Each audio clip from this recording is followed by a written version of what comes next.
দয়াময় পরম দয়ালু আল্লাহর নামে। আলিফ লাম মিম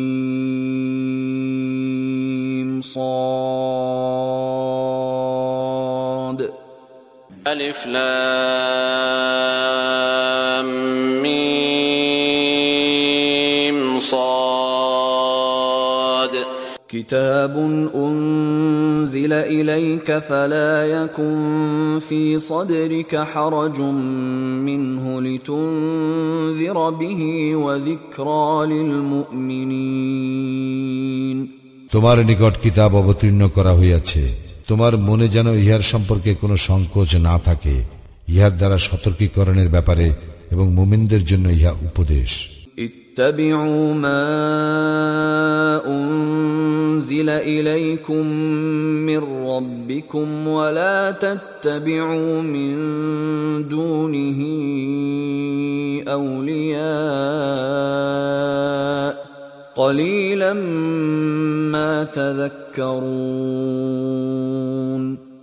তোমাদের প্রতিপালকের নিকট হইতে তোমাদের নিকট যাহা অবতীর্ণ করা হইয়াছে তোমরা তাহার অনুসরণ করো এবং তাহাকে ছাড়া অন্যান্য অভিভাবকের অনুসরণ করিও না, তোমরা খুব অল্পই উপদেশ গ্রহণ করো। وكم من قرية أهلكناها فجاءها بأسنا بياتا أو هم قائلون কত জনপদকে আমি ধ্বংস করিয়াছি, আমার শাস্তি তাহাদের উপর আপতিত হইয়াছিল রাত্রিতে অথবা দ্বীপ্রহরে, যখন তারা বিশ্রামরত ছিল। فما كان دعواهم إذ جاءهم بأسنا إلا أن قالوا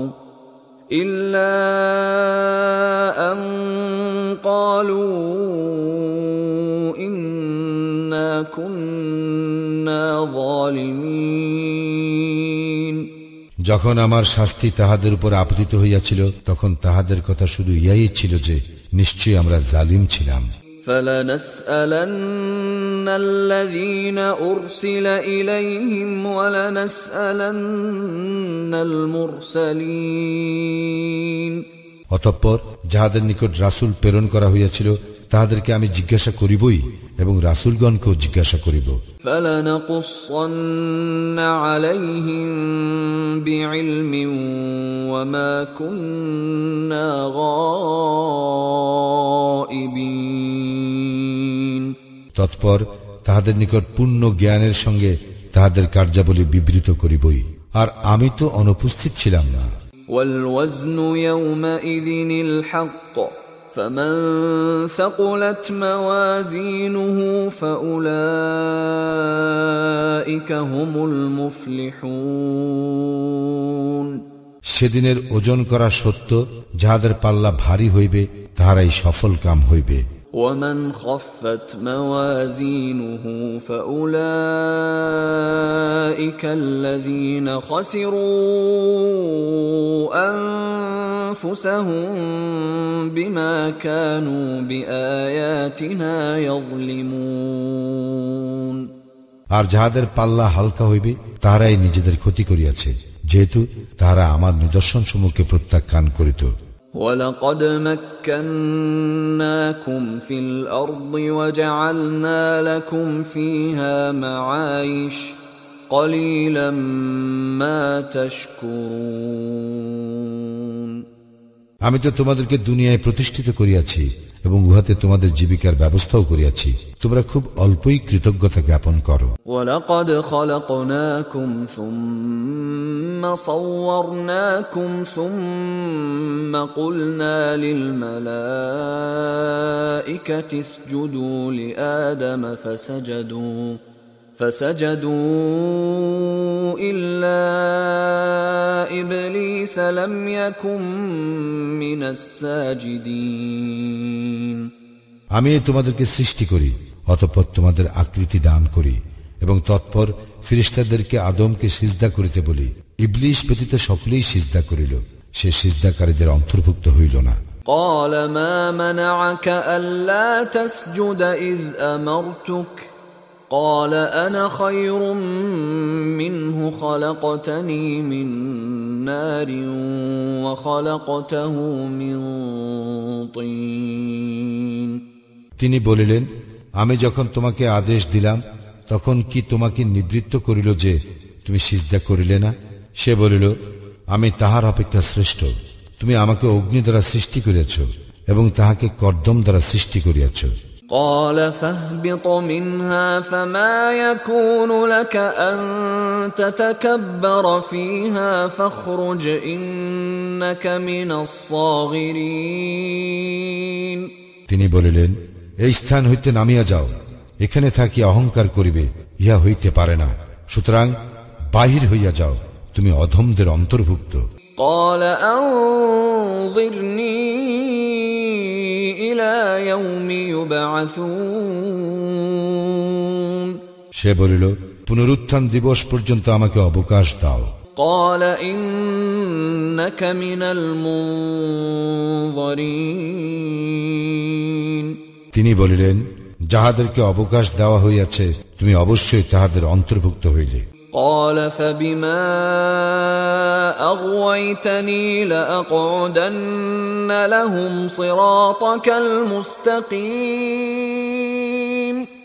সে বলিল, তুমি আমাকে শাস্তি দান করিলে, এই জন্য আমিও তোমার সরল পথে মানুষের জন্য নিশ্চয়ই উৎপাতিয়া থাকিব। ثم لآتينهم من بين أيديهم ومن خلفهم وعن أيمانهم وعن شمائلهم ولا تجد أكثرهم شاكرين অতঃপর আমি তাহাদের নিকট আসিবই, তাহাদের সম্মুখ, পশ্চাৎ, দক্ষিণ ও বাম দিক হইতে, এবং তুমি তাহাদের অধিকাংশকে কৃতজ্ঞ পাইবে না। قال اخرج منها مذءوما مدحورا لمن تبعك منهم لأملأن جهنم منكم أجمعين তিনি বলিলেন, এই স্থান হইতে ধিক্কৃত ও বিতাড়িত অবস্থায় বাহির হইয়া যাও। মানুষের মধ্যে যাহারা তোমার অনুসরণ করিবে, নিশ্চয়ই আমি তোমাদের সকলের দ্বারা জাহান্নাম পূর্ণ করিবই। ويا آدم اسكن أنت وزوجك الجنة فكلا من حيث شئتما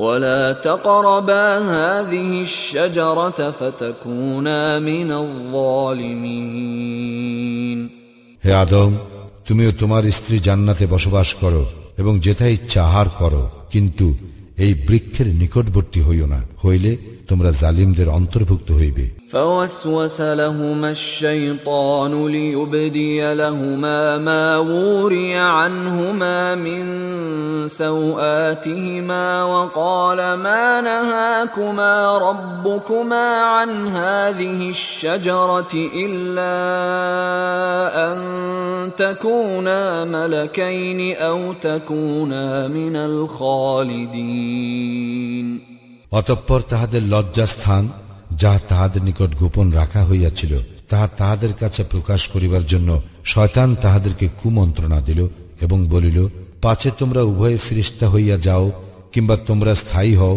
এই জন্যই তোমাদের প্রতিপালক এই বৃক্ষ সম্বন্ধে তোমাদেরকে নিষেধ করিয়াছেন। وقاسمهما إني لكما لمن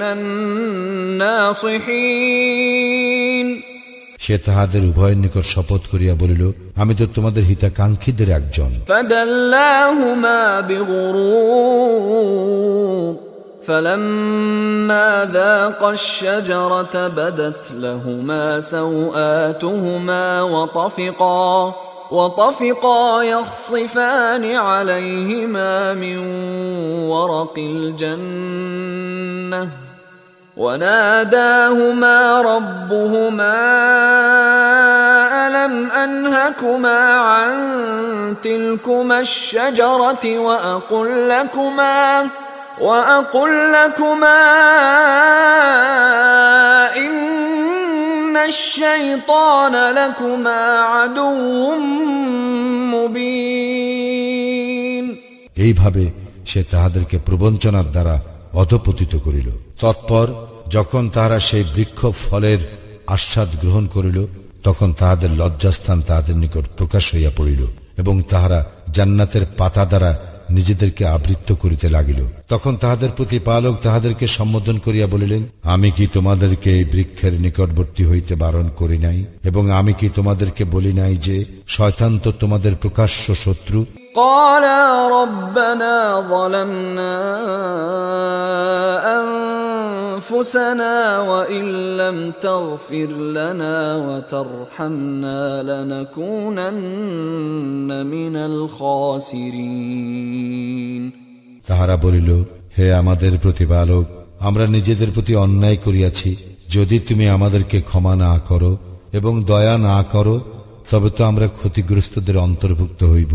قال اهبطوا بعضكم لبعض عدو ولكم في الأرض مستقر ومتاع إلى حين তিনি বলিলেন, তোমরা নামিয়া যাও, তোমরা একে অন্যের শত্রু এবং পৃথিবীতে কিছুকালের জন্য তোমাদের বসবাস ও জীবিকা রহিল।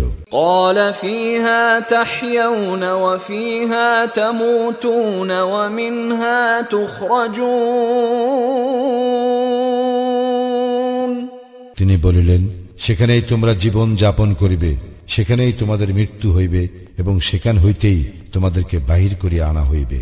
يا بني آدم قد أنزلنا عليكم لباسا يواري سوآتكم وريشا ولباس التقوى ذلك خير ذلك من آيات الله لعلهم يذكرون হে বনি আদম, তোমাদের লজ্জাস্থান ঢাকিবার ও বেশভূষার জন্য আমি তোমাদেরকে পরিচ্ছদ দিয়াছি এবং তাকওয়ার পরিচ্ছদ ইহাই সর্বোৎকৃষ্ট। ইহা আল্লাহর নিদর্শন সমূহের অন্যতম, যাতে তাহারা উপদেশ গ্রহণ করে। ইয়া বনি আদম লা ইফতিনান্নাকুমুশ শাইতানু কামা আখরাজা আবাওয়াইকুম মিনাল জান্নাতি ইয়ানজিউ আনহুমা লিবাসাহুমা লিয়ুরিয়াহুমা সাওআতিহিমা إنه يراكم هو وقبيله من حيث لا ترونهم إنا جعلنا الشياطين أولياء للذين لا يؤمنون হে বনি আদম, শয়তান যেন তোমাদেরকে কিছুতেই প্রলুব্ধ না করে, যেভাবে তোমাদের পিতামাতাকে সে জান্নাত হইতে বহিষ্কার করিয়াছিল, তাহাদেরকে তাহাদের লজ্জাস্থান দেখাইবার জন্য বিবস্ত্র করিয়াছিল। সে নিজে এবং তাহার দল তোমাদেরকে এমন ভাবে দেখে যে তোমরা তাহাদেরকে দেখিতে পাও না। যারা ঈমান আনে না, শয়তানকে আমি তাহাদের অভিভাবক করিয়াছি। وَإِذَا فَعَلُوا فَاحِشَةً قَالُوا وَجَدْنَا عَلَيْهَا آبَاءَنَا وَاللَّهُ أَمَرَنَا بِهَا قُلْ إِنَّ اللَّهَ لَا يَأْمُرُ بِالْفَحْشَاءِ أَتَقُولُونَ عَلَى اللَّهِ مَا لَا تَعْلَمُونَ যখন তাহারা কোনো অশ্লীল আচরণ করে, তখন বলে, আমরা আমাদের পূর্বপুরুষকে ইহা করিতে দেখিয়াছি এবং আল্লাহ আমাদেরকে ইহার নির্দেশ দিয়াছেন। বলো, আল্লাহ অশ্লীল আচরণকে নির্দেশ দেন না। তোমরা কি আল্লাহর সম্বন্ধে এমন কিছু বলিতেছ যাহা তোমরা জানো না? قُلْ أَمَرَ رَبِّي بِالْقِسْطِ وَأَقِيمُوا وُجُوهَكُمْ عِندَ كُلِّ مَسْجِدٍ وَادْعُوهُ مُخْلِصِينَ لَهُ الدِّينَ كَمَا بَدَأَكُمْ تَعُودُونَ বলো, আমার প্রতিপালক নির্দেশ দিয়াছেন ন্যায় বিচারের।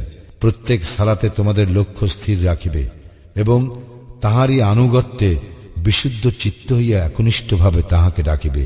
তিনি যেভাবে প্রথমে তোমাদেরকে সৃষ্টি করিয়াছেন তোমরা সেইভাবে ফিরিয়ে আসিবে।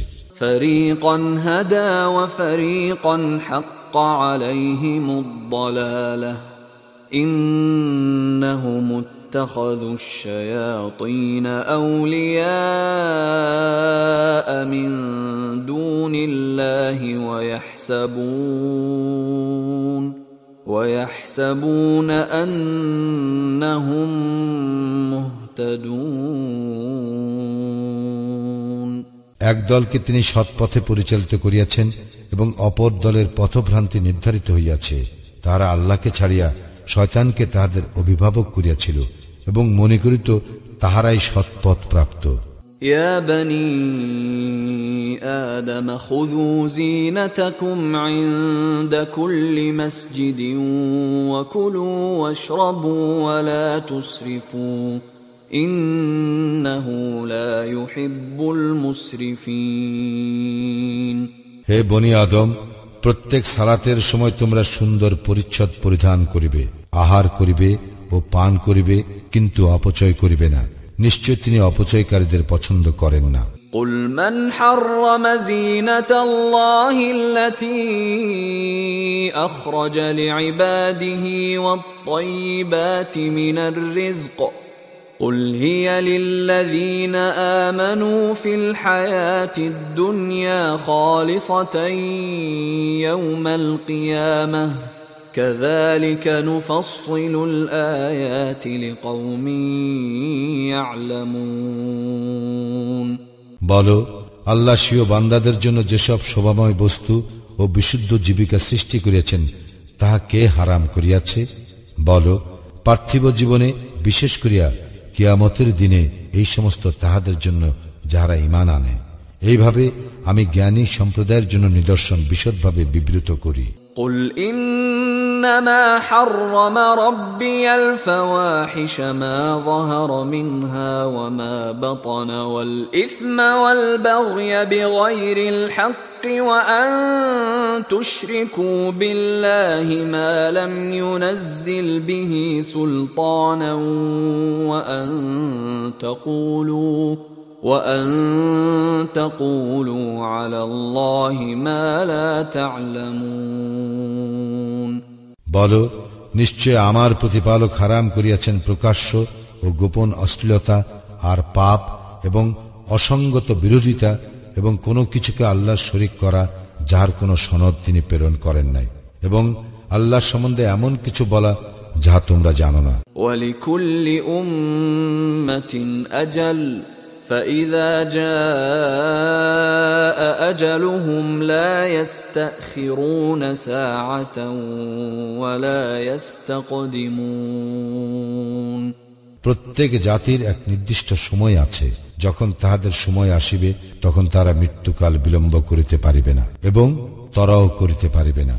يا بني آدم إما يأتينكم رسل منكم يقصون عليكم آياتي فمن اتقى وأصلح فلا خوف عليهم ولا هم يحزنون হে বনি আদম, যদি তোমাদের মধ্য হইতে কোনো রাসূল তোমাদের নিকট আসিয়া আমার নিদর্শন বিব্রত করে, তখন যাহারা সাবধান হইবে এবং নিজেদের সংশোধন করিবে, তাহা হইলে তাহাদের কোনো ভয় থাকিবে না এবং তাহারা দুঃখিত হইবে না। والذين كذبوا بآياتنا واستكبروا عنها أولئك أصحاب النار هم فيها خالدون যাহারা আমার নিদর্শনকে অস্বীকার করিয়াছে এবং সে সম্বন্ধে অহংকার করিয়াছে তাহারাই দোজখবাসী, সেখানে তাহারা স্থায়ী হইবে। فمن أظلم ممن افترى على الله كذبا أو كذب بآياته أولئك ينالهم نصيبهم من الكتاب حتى إذا جاءتهم رسلنا يتوفونهم قالوا أين ما كنتم تدعون من دون الله قالوا ضلوا عنا وشهدوا على أنفسهم أنهم كانوا كافرين। যে ব্যক্তি আল্লাহ সম্বন্ধে মিথ্যা রচনা করে কিংবা তাহার নিদর্শনকে অস্বীকার করে তাহার অপেক্ষা বড় জালিম আর কে? তাহাদের জন্য যে হিস্সা লিপিবদ্ধ রহিয়াছে উহা তাহাদের নিকট পৌঁছিবে, যতক্ষণ না আমার ফিরেশতাগণ জান কবজের জন্য তাহাদের নিকট আসিবে ও জিজ্ঞাসা করিবে, আল্লাহ ছাড়া যাহাদেরকে তোমরা ডাকিতে তাহারা কোথায়? তাহারা বলিবে, তাহারা আমাদের নিকট হইতে অন্তর্হিত হইয়াছে, এবং তাহারা স্বীকার করিবে যে তাহারা কাফির ছিল।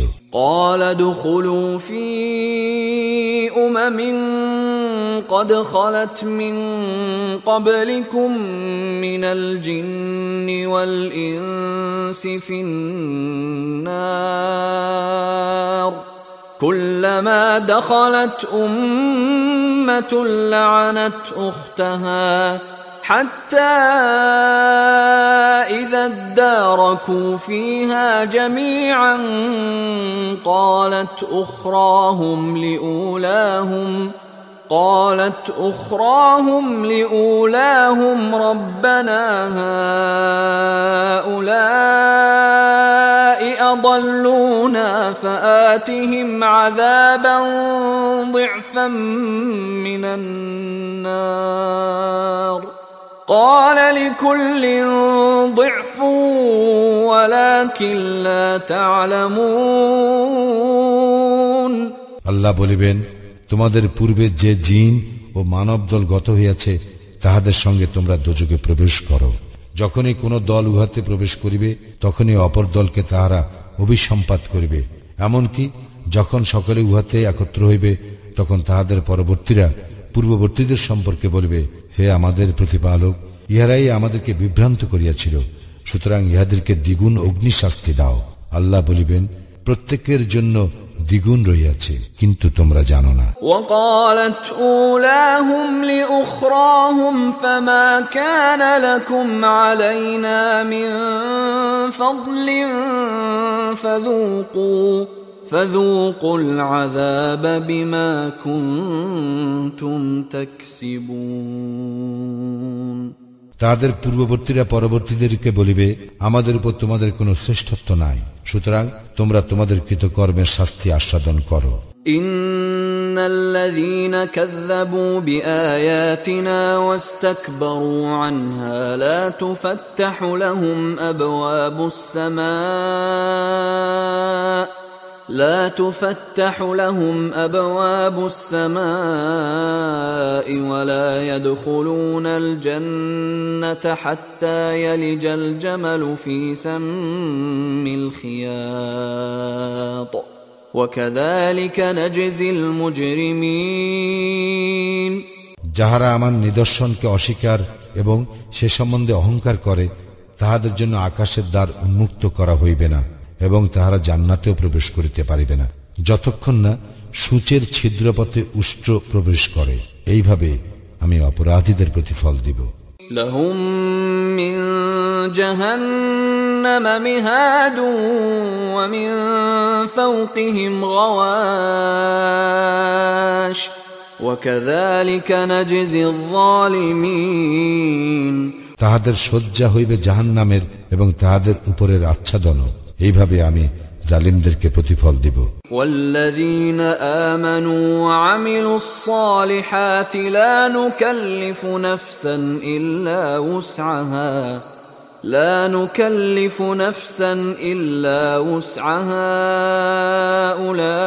أولئك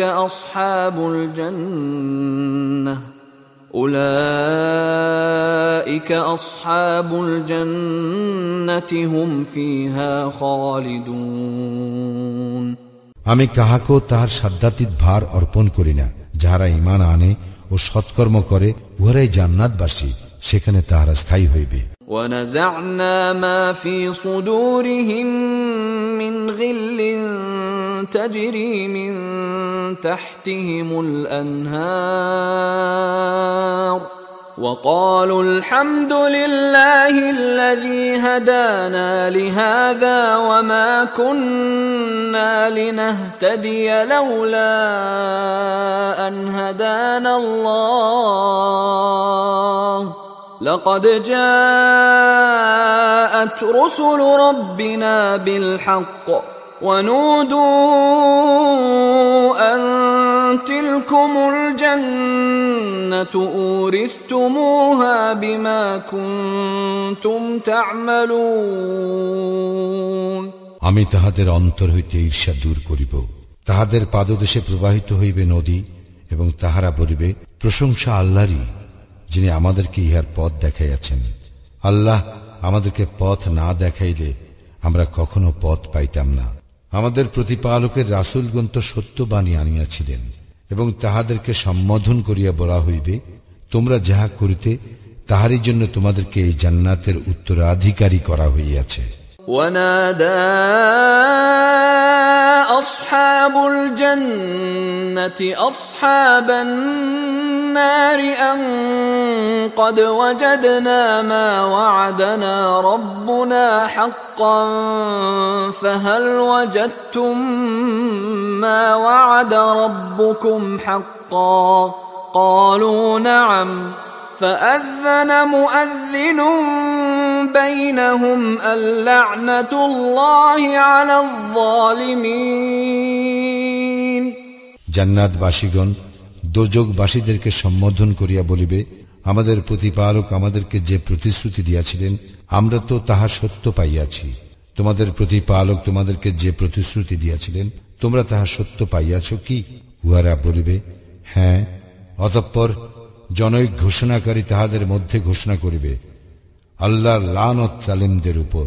الذين يصدون عن سبيل الله ويبغونها عوجا وهم بالآخرة كافرون যারা আল্লাহর পথে প্রতিবন্ধকতা সৃষ্টি করিত এবং উহাতে বক্রতা অনুসন্ধান করিত, উহারাই আখিরাত সম্বন্ধে অবিশ্বাসী। وبينهما حجاب وعلى الأعراف رجال يعرفون كلا بسيماهم ونادوا أصحاب الجنة أن سلام عليكم لم يدخلوها وهم يطمعون উভয়ের মধ্যে পর্দা আছে এবং আরাফে কিছু লোক থাকিবে যারা প্রত্যেককে তাহার লক্ষণ দ্বারা চিনিবে এবং জান্নাতবাসীদেরকে সম্বোধন করিয়া বলিবে,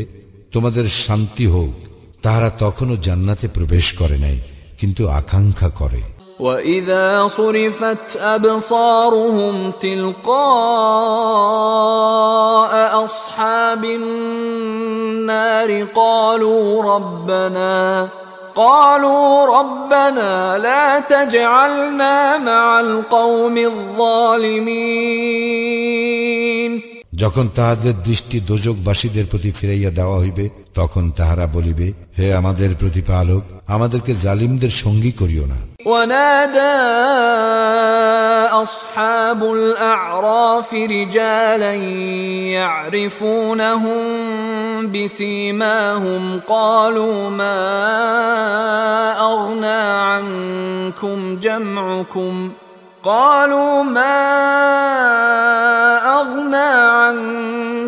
جمعكم وما كنتم تستكبرون আরাববাসীগণ যে লোকদেরকে লক্ষণ দ্বারা চিনিবে তাহাদেরকে সম্বোধন করিয়া বলিবে, তোমাদের দল ও তোমাদের অহংকার কোনো কাজে আসিল না। أهؤلاء الذين أقسمتم لا ينالهم الله برحمة ادخلوا الجنة لا خوف عليكم ولا أنتم تحزنون ইহারাই কি তাহারা যাহাদের সম্বন্ধে তোমরা শপথ করিয়া বলিতে যে আল্লাহ ইহাদের প্রতি দয়া প্রদর্শন করিবেন না? ইহাদেরকে বলা হইবে, তোমরা জান্নাতে প্রবেশ করো, তোমাদের কোনো ভয় নাই এবং তোমরা দুঃখিত হইবে না। ونادى أصحاب النار أصحاب الجنة أن أفيضوا